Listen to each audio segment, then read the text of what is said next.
saute aux yeux, quand même, c'est évidemment le côté internationaliste.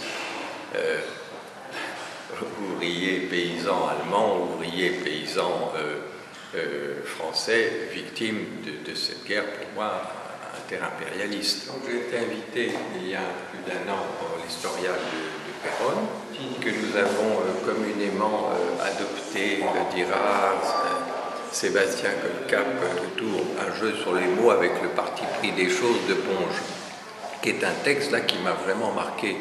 L'idée qui vient de la galerie elle-même, c'est d'avoir comme ponctué de fenêtres, c'est-à-dire de travaux évidemment, qui ont une trentaine d'années. Toujours cette idée du autrement la même chose et la même chose autrement. Et je ne crois pas que dans la manière de faire le processus de production des fenêtres soit tellement étranger ces petits tableaux ou ces dessins que vous avez sous les yeux.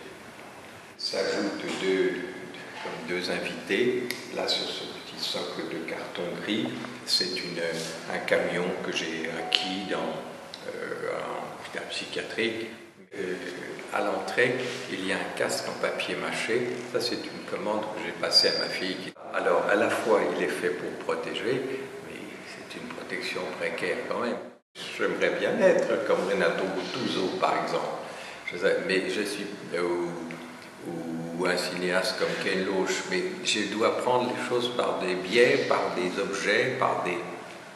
D'où c'est derrière vous...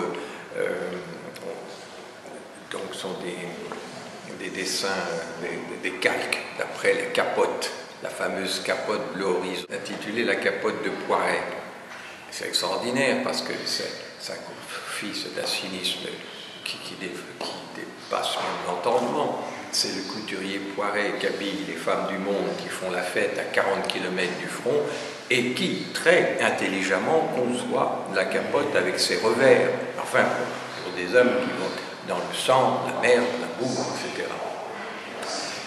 J'ai aussi évoqué les infirmières, parce que dans le fond de cet historial, j'ai vu, évidemment, j'avais accès au tiroir, j'avais accès à tout, et c'est très émouvant aussi, une petite corse au blues empesée de ces femmes.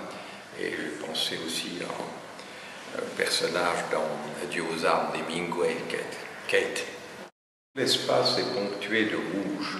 Alors le rouge, c'est vraiment une couleur polysémique. Alors vous avez un bonnet avec l'étoile rouge. Il s'agit évidemment des bolcheviks. Il y a le rouge aussi des cœurs, des cartages de rouge aussi de la Croix de Genève. Et derrière, c'est sur un matériau que j'ai utilisé déjà depuis de nombreuses années. De quoi s'agit-il? Je crois que c'est évident, de restes, de traces.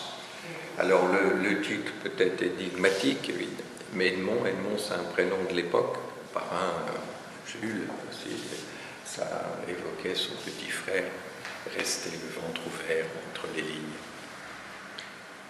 Alors c'est sans emphase, mais en même temps c'est le contraire d'un travail formaliste et désinvolte.